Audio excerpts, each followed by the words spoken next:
Hello everyone, my self Rahul Gunawat. और आज हम बात करने वाले हैं कोई भी किसी भी तरह के आरटीपीसीआर टेस्ट के बारे में और कोई भी किसी भी तरह के एंटीबॉडीज़ टेस्टिंग के बारे में। आरटीपीसीआर जो टेस्ट है और जो कोई भी किसी भी तरह का एंटीबॉडीज़ जो एक टेस्टिंग है वो कोविड-19 के लिए करवाई जाती है जनरली। तो आज इस वीडियो के अंदर अपन बताएंगे कि किस तरह से आरटीपीसीआर जो टेस्ट है वो किस तरह से आरटीपीसीआर टेस्ट किया जाता है और आरटीपीसीआर टेस्ट के अंदर जनरली होता क्या है। तो सबसे पहले अगर मैं बात करूं आरटीपीसीआर के बारे में, तो आरटीपीसीआर जो टेस्ट है वो कोई भी किसी भी तरह के एक एंटीजन बेस्डिंग टेस्ट है। और जो एक सेकंड टेस्ट है एंटीबॉडीज़ टेस्टिंग, वो एक कोई भी किसी भी तरह के एंटीबॉडीज़ पे बेस्ड है। आरटीपीसीआर टेस्ट की अगर जब भी बात की जाए, इसके अंदर अपन क्या करते हैं कि हमारी जो एंटीजन्स होता है उस एंटीजन्स को जनरली डिटेक्ट किया जाता है। और इस वीडियो के अंदर अपन आरटीपीसीआर टेस्ट के बारे में ही जनरली बात करेंगे। सबसे पहले मैं बात करूंगा कि आरटीपीसीआर की फुल फॉर्म होती क्या है जनरली।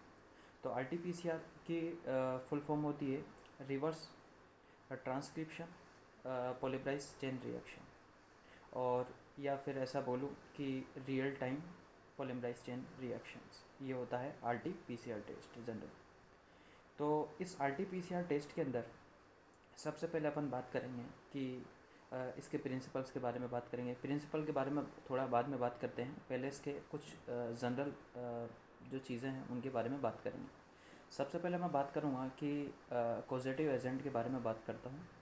तो कॉजेटिव एजेंट का मतलब क्या है? कॉजेटिव का मतलब क्या है कि कोई एक ऐसा एजेंट और कोई ऐसा माइक्रो ऑर्गेनिज्म जिसकी वजह जो कॉज करता है ये एक टेस्ट, वो कौन करता है? वो करता है सार्स कोविड-19, करेक्ट। वो इसका पॉजिटिव एजेंट होता है। उसके बाद में नेक्स्ट अगर बात की जाए तो नेक्स्ट क्या है कि अगर जो नेक्स्ट अगर बात करें तो नेक्स्ट ये है कि कोई भी किसी भी तरह का जो जेनेटिक मटेरियल्स होता है हमारे बॉडी के अंदर, वो जेनेटिक मटेरियल्स कौन है? वो है कोई भी किसी भी तरह का एक सिंगल स्टैंडर्ड आरएनए है, वो एक जेनेटिक मटेरियल है हमारी बॉडी के अंदर। उसके बाद में नेक्स्ट, क्योंकि जो वायरस है तो वायरस का जेनेटिक देखो, हम हमारी बॉडी की अगर बात की जाए तो हमारे अंदर तो जेनेटिक मैटर क्या है? डीएनए। बट वायरस की अगर बात की जाए तो वायरस के अंदर और हम पढ़ ही क्या रहे हैं? आरटीपीसीआर मतलब वायरस डिटेक्ट कर रहे हैं। तो इसके अंदर क्या है कि जो वायरस है उस वायरस का जो जेनेटिक मटेरियल्स है वो कौन होता है? वो जनरली आरएनए होता है, अपन को पता है जनरली ये चीज़ें। उसके बाद में नेक्स्ट अपन बात करते हैं कि स्पेसिमेंस की बात करते हैं। तो वो होता है एक नेसोफेरिंग्स और एक ओरेंगोफेरेंजियल स्वाब्स। स्पेसिशंस का मतलब ये है स्पेसिमेन का कि कोई भी किसी भी तरह का जो सैंपल लिया जाता है वो किस तरह कहाँ से सैंपल लिया जाता है, वो क्या है कि जनरली एक लॉन्ग ट्यूब होती है जो एक सॉफ्ट होती है, और कहने का मतलब एक लॉन्ग होती है और सॉफ्ट होती है। उसको क्या किया जाता है कि ये जो हमारी नोज़ है, अगर नोज़ की बात की जाए तो उस नोज़ से उसको एंटर किया जाता है, और नोज़ से जब उसको एंटर किया जाता है और तो हमारी जो नेसोफेरिंग्स हैं उस नेसोफेरिंग्स के अंदर डाला जाता है या ओरेंगोफेरिंग्स के अंदर डाला जाता है। जिसकी वजह से क्या है कि यहाँ पे जो म्यूकस पड़ा रहता है नेसोफेरिंग्स के अंदर, वो म्यूकस जो म्यूकस है वो म्यूकस डिटेक्ट किया जाता है जनरली। अब आपके दिमाग में एक चीज़ आई होगी कि यहाँ ही उसको डिटेक्ट की, क्योंकि यहाँ पे जो नेसोफेरिंग्स है हमारी, उस नेसोफेरिंग्स के अंदर होता क्या है कि एक तरह का फ्रेश म्यूकस प्रेजेंट होता है। अगर फ्रेश म्यूकस प्रेजेंट है तो जाहिर सी बात है कि वो उसके अंदर वो हमारे उसके अंदर कुछ ना कुछ वायरस भी इन्फेक्टेड होगा और कुछ वायरस भी होगा। तो वो वहाँ से डायरेक्ट हम जो म्यूकस है वो डिटेक्ट नहीं कर सकते। सेकंड बात, हमें कोई भी किसी भी तरह का या कोई भी किसी भी तरह का जो डायरेक्ट जो फ्रेश जो स्पुटम आता है, जो डायरेक्ट जो बलगम आता है अपन को, उससे भी हम जनरली जो आरटीपीसीआर जो टेस्ट है वो मेज़र कर सकते हैं। जनरली होता क्या है कि जो अगर मैं बात करूं तो जो अभी अपन ने कहा कि जो कोई भी किसी भी तरह का जो आरटीपीसीआर जो टेस्ट है इसके अंदर क्या है कि जो इसका पॉजिटिव एजेंट था वो कौन था? एक तरह का सार्स कोविड-19। उसका जो अगर स्ट्रक्चर की बात की जाए तो एक सर्कल शेप का एक स्ट्रक्चर होता है, उसका सर्कल शेप का स्ट्रक्चर होता है, एक गोला टाइप का आकार का एक स्ट्रक्चर होता है। उसके बाहर की तरफ क्या है, एक तरह की प्रोटीन्स के फाइबर जनरली प्रेजेंट होते हैं उस सर्कल्स के बाहर की तरफ। जब वो प्रोटीन के जो फाइबर होते हैं ना, वो और वो कहने का मतलब जो प्रोटीन के जो फाइबर होते हैं और उसके अंदर की अगर बात की जाए तो सिंगल स्टैंडर्ड एक प्रेजेंट होता है, RNA single standard RNA present होता है, जो एक तरह का वायरस के अंदर एक तरह का जेनेटिक मटेरियल है। उसके बाद मैं नेक्स्ट पॉइंट की अगर बात करूं तो नेक्स्ट पॉइंट ये है कि अ, सबसे पहले अगर मैं बात करूं तो कहने का मतलब ये है कि प्रिंसिपल के बारे में बात कर लेते हैं अपन। ये तो जनरल बातें थी। अब मैं प्रिंसिपल की बात करूँ तो प्रिंसिपल के अंदर होता क्या है कि हमारी जो बॉडी है उसके अंदर क्या है कि जो जेनेटिक मटेरियल है वो डबल स्टैंडर्ड डीएनए प्रेजेंट होता है, और आरएनए की अगर बात की जाए तो आरएनए सिंगल स्टैंडर्ड होता है। तो इनिशियली में क्या होता है कि कोई भी किसी भी तरह का जो डबल स्टैंडर्ड डीएनए है वो एक तरह का सिंगल स्टैंडर्ड डीएनए के अंदर जब कन्वर्ट होता है तो उस प्रोसेस को क्या बोलते हैं, ट्रांसक्रिप्शन बोलते हैं, जो अपन सभी को पता है। बट अगर जब सिंगल स्टैंडर्ड आरएनए है अगर वो डबल स्टैंडर्ड डीएनए के अंदर कन्वर्ट होता है तो उस प्रोसेस को बोला जाता है रिवर्स ट्रांसक्रिप्शन। इस आरटीपीसीआर जो टेक्निक है, इस टेक्निक के अंदर क्या है, जो कोविड-19 के लिए जो कोरोना के लिए जो ये जो टेस्ट किया जाता है, इसके अंदर अगर बात करूं तो इसके अंदर होता क्या है कि हम आरएनए को डिटेक्ट नहीं कर सकते। क्यों नहीं कर सकते? क्योंकि आरएनए एक तरह का सिंगल स्टैंडर्ड है, एक हार्ड है, और उसको जो अगर डिटेक्ट करते हैं तो उसमें डिफ़िकल्टी होती है। बट अगर डीएनए की बात करूँ, डीएनए एक तरह का सिंगल स्टैंडर्ड है, डीएनए डबल स्टैंडर्ड है, और वो इजीली से डिटेक्ट हो जाता है, इसलिए और उसको डिटेक्ट करने में भी हमें आसानी होती है। इसलिए हम इस आरटीपीसीआर जो टेक्निक है, इस जो एंटीजन बेस्ड टेक्निक है, इसके अंदर क्या करते हैं अपन कि एक तरह का डीएनए को डिटेक्ट करते हैं जनरली। उसके बाद में नेक्स्ट पॉइंट की अगर मैं बात करूं तो अब ये क्या हुआ कि सबसे पहले अपन ने जो डीएनए था डबल स्टैंडर्ड डीएनए वो सिंगल स्टैंडर्ड आरएनए के अंदर कन्वर्ट हुआ, तो by the process of transcription process. But single standard RNA है, अब उसको क्या है डबल स्टैंडर्ड डीएनए के अंदर कन्वर्ट करना पड़ेगा, तो किस प्रोसेस से? रिवर्स ट्रांसक्रिप्शन से। तो प्रोसेस तो हुआ रिवर्स ट्रांसक्रिप्शन, पहली बात।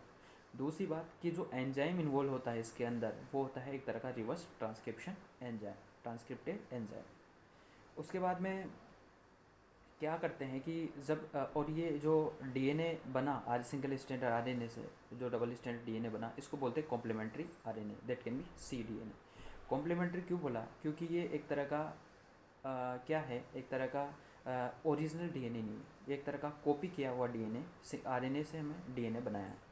क्योंकि जो ओरिजिनल डीएनए था वो तो सबसे पहले आरएनए में कन्वर्ट होगा, और फिर अपन ने क्या किया कि आरएनए से डीएनए में कन्वर्ट किया, मतलब एक तरह का कॉपी कॉम्प्लीमेंट्री डीएनए, इसलिए इसको कॉम्प्लिसिट डीएनए बोला जाता है। उसके बाद में नेक्स्ट पॉइंट की अगर मैं बारे में बोलूँ तो मैंने अभी अभी इससे पहले कहा था कि जो एक आरएनए है उस आरएनए को क्या है कि आरटीपीसीआर उसको ये नहीं कर सकते, टेस्ट नहीं कर सकते। क्यों? क्योंकि उसको एम्पलीफाई होने में दिक्कत होती है। एम्पलीफाई होता क्या है? एम्पलीफाई एक तरह का वो प्रोसेस है जो एक से बहुत सारे तरह की कॉपीज़ का प्रोडक्शन कर देता है, जबकि जो आरएनए है वो उसका इजी से एम्पलीफाई नहीं हो पाता, और वो हार्डली एम्पलीफाई होता है, उसकी जो कॉपीज़ है बनने में दिक्कत होती है। जबकि डीएनए की अगर बात करूँ तो उसको ईजीली से एम्पलीफाई हो जाता है, उसकी जो कॉपी है वो बहुत सारी तरह की बहुत सारी तरह की कॉपीज़ का फॉर्मेशन हो जाता है, 100 ऑफ कॉपीज़ का फॉर्मेशन कर देता है जनरली। उसके बाद में जो डबल स्टैंडर्ड डीएनए है, जो डबल स्टैंडर्ड डीएनए की अगर बात की जाए वो बन गया, जो कॉम्प्लीमेंट्री डीएनए बना, उस पर क्या करते हैं फिर उसके बाद में एक फ्लोरोसेंट डाई है उसके ऊपर छिड़क देते हैं।